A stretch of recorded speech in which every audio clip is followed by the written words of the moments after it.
Hi guys, I should really look in the mirror before I start filming these videos.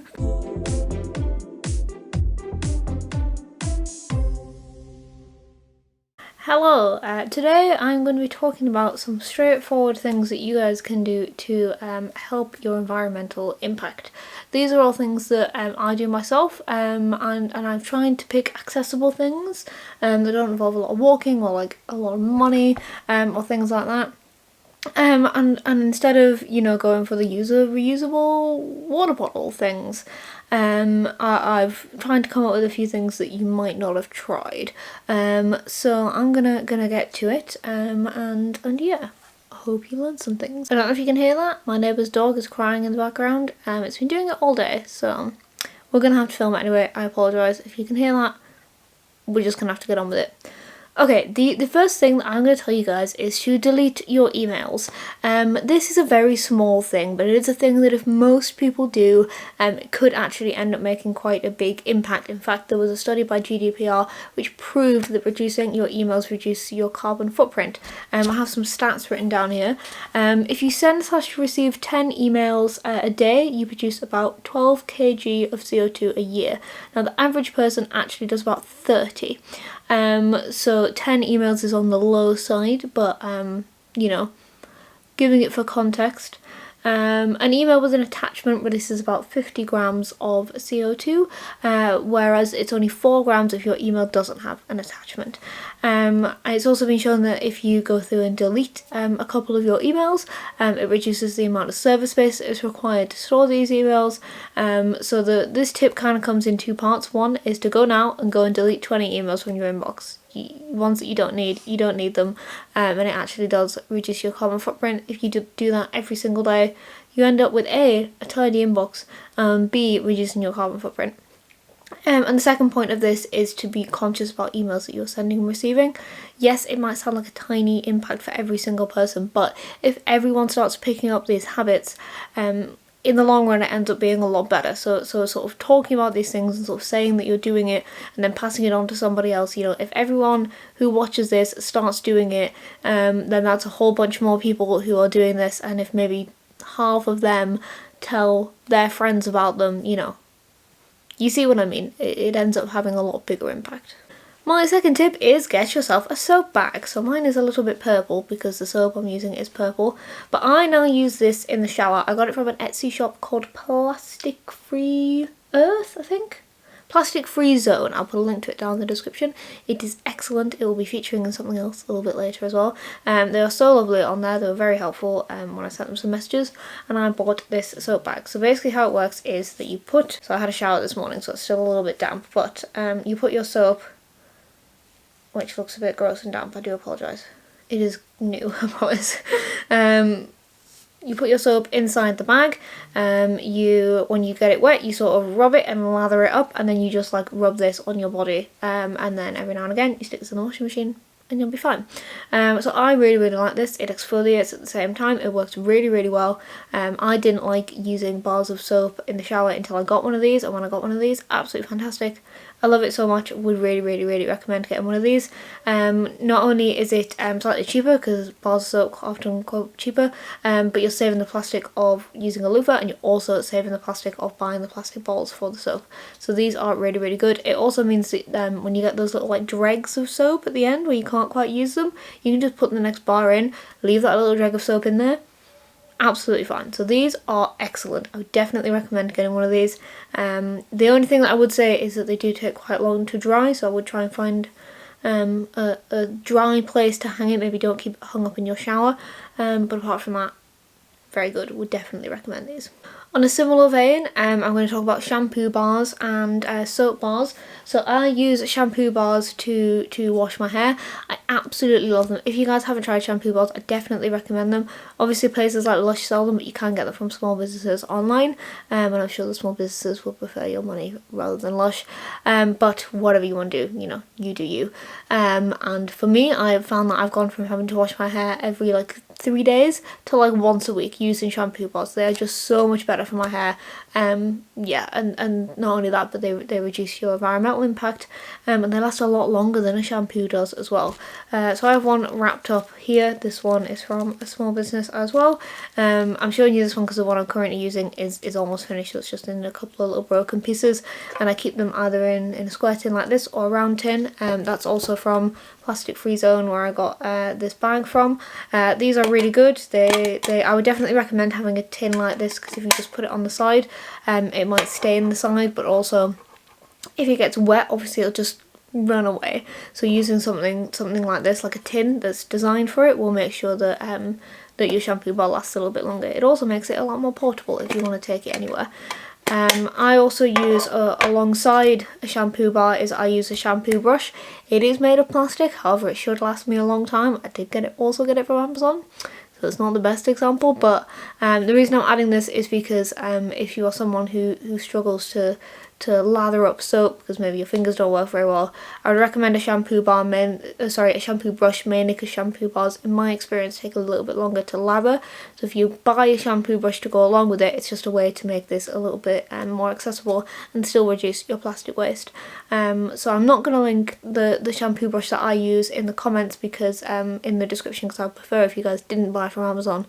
But if any of you are really struggling and you can't find any of them, let me know in the comments and I'll send you the link. Reusable makeup wipes. This is a thing that I've been doing for years. So I have this bag. This one is from Your Eco Life. This one is from Amazon, but it is actually a friend of mine who sells them on Amazon, so the money goes to her. So this is one that I will recommend. So I don't have many in here at the moment, but basically these are the ones that I got from my friend. They are very stained now, as you can probably see. And the way that this works is that you wet it, you put your makeup remover on it, and you use it like a cotton pad. These are really, really, really good. I use these every single day. I love them so much. I recommend these to everyone. Obviously you can use them for other things as well. So say if I'm doing like makeup and I want to clean my brushes in between, I'll wet this and wipe my makeup brush on it. Whole bunch of things. Basically anything that you'd use a cotton pad for, apart from taking your nail varnish off, you can use these for. So I have these ones, which came with a pack, which I'll link down below. I have these ones which I got off Etsy, which have like this smooth side and a rough side. So I use the rough side to take my makeup off, and then I use the smooth side to tone with. And then I have these ones which I made from an old tea towel. So this did take quite a lot of work, but basically I just cut, this is the size of the inside of sellotape, and I cut these circles out of an old tea towel, and then I did a blanket stitch around the edge just to hem it. You can see it didn't work particularly well, it's still fraying a little bit, and made myself, I got 40 of these out of one tea towel. I ended up giving a load of them away. So if you don't have the money but you do have the time and the dexterity, you can make them out of a tea towel. So yeah, these live in this bag here, and when I've used it, it goes into, so when I've used it, I then put it in the second bag, which is this bag here. And then when I'm ready to wash them, which I'm going to do later today, they all go in this bag here. So there's all of the ones that I've used, along with the bag that I keep them in. Everything goes in here, throw this in the washing machine. Simple as that. And the amount of, baby wipes and things that I've saved from doing this is brilliant. My next thing, I'm going to talk about something that you've probably heard me talk about quite a few times, and that is Olio.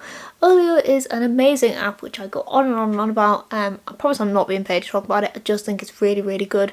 It is an app on your phone where you download it and you post stuff for free. You say, does anyone want to come collect this? I'm giving it away. And other people do the same, and you pick up off them and you give stuff to them. And it's fantastic. I would definitely recommend it.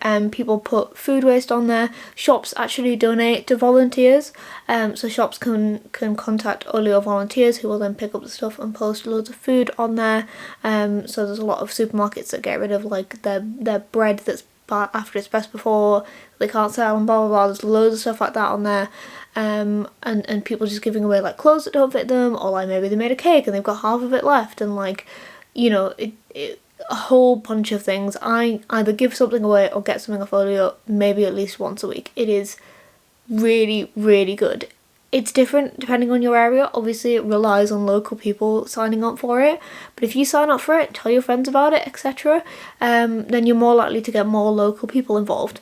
It is really, really good in York, but maybe download it, see what it's like in your area, and if it's not very good, maybe encourage some people to download it, because the more people who are on it, the better it works. And a link to that is also to get second-hand clothes and to donate stuff. This one's pretty straightforward. If you have the time and the energy, looking through a charity shop is always great fun, but there is things like Depop which will help you on that, or Olio. I get quite a lot of clothes off Olio as well, completely for free. Same with donating stuff. We have 2 bin bags downstairs that live under our table downstairs, and everyone in this house, if they want to donate something, we put it in the bin bags, and when the bags are full, we donate them to a charity shop. It's that simple. This is something that you can do with your house, or if you don't have the space to keep stuff like that, you can also do the same thing on Olio. If you take a picture of it, list it on Olio, somebody will pick it up. I actually recommend doing that more than a charity shop, because charity shops do quite often throw stuff out, or if they can't sell something, they'll turn it into rags, or like I've heard a lot of horror stories about charity shops just chucking out a bunch of stuff. But if you put it on Olio, it's getting picked up by someone who specifically requested it and actually wants it. And yes, you're raising money for charity if you donate it to a charity shop, but in terms of the environment, it probably is better to go on Olio or a Facebook giving site or something like that before you try a charity shop. So yes, if you're getting rid of stuff, or if you're buying stuff, that is what I'd recommend you check out. This is a bit of a self-promo, but I made a video years ago about free apps that exist that you can donate to charity with. I'm going to link that video in the description, so check it out and see if you can use some of those apps in your daily life. And if you do use those apps, it means that you can donate to charities that support the environment. These are all apps that you do not have to pay to donate, so they're apps that sort of generate an income, usually via ads, and then you choose where your ad money from that website goes to. So there's things like Tab for a Cause, Sweatcoin, I think I talked about now, I'm not sure. Anyway, I talked about a couple of them on that video, so go check out that video, and that is an easy way that you can donate to charities without spending a penny. My 7th one is also something that I am personally invested in as well, and that is to shop small businesses. There are many, many benefits to shopping small, but one of them is that small businesses contribute a lot less damage to the environment than big businesses. When you get to a big business, it's almost impossible to be actually sustainable, whereas buying from a small business is much more sustainable. It's more sustainable for the economy. It's literally more sustainable because they're doing small batches of things. They're not going to have a massive warehouse that's like churning out CO2. A lot of them, like me, are probably doing stuff in their shed. Number 8 is one that's totally going to shock you guys, and that is to reduce your tote bag intake. This is a thing that I learned recently, and now I've been telling everyone about. But if you check out the SciShow video in the comments, you will see what I'm talking about. I trust SciShow. I hope that you guys trust it as well. It is very well researched. It is very well put across, and they're definitely going to describe it better than I am. But essentially, tote bags are worse for the environment than plastic bags. Stop buying tote bags and telling yourself you're doing things that are good for the environment. There's a whole bunch of factors, but it essentially boils down to the amount of water and the amount of energy that it takes to produce a tote bag. Means that you have to use it for about 40 years until it is worth the same as a single-use plastic bag. Now, obviously the issue with single-use plastic bags is that they are single-use, and in fact the study that, again, the video talks about concluded that the best types of bags to use are plastic bags for life, because they last the longest and have the least environmental impact. So stop telling yourself that all those tote bags that you're holding are good for the environment. I have so many as well. I don't think I buy any, I just acquire them. But if you run any kind of business, if you are in a position, anyone watching this, to be like, maybe we should give out free tote bags for this promotional thing, think about it again. It is not as good for the environment as you think it is, and you are actively making a worse choice. Nobody would even think about giving out single-use plastic bags. Like, you would never even think about doing that. But give out a tote bag, that's become okay, and it shouldn't be. So if you already have a bunch, use them before you get any more. People are giving out free ones, you don't need it. Unless you have a very specific use for it in mind, you don't need it. No more tote bags, please. And also, if you do watch the video down in the description, please tell your friends about this as well. Like, honestly, we should be talking about this more. End to tote bags, please. Okay, that is everything. If you guys liked this video, then let me know down in the comments. New videos every Wednesday, like, subscribe and all that jazz, and I will see you next week. Bye!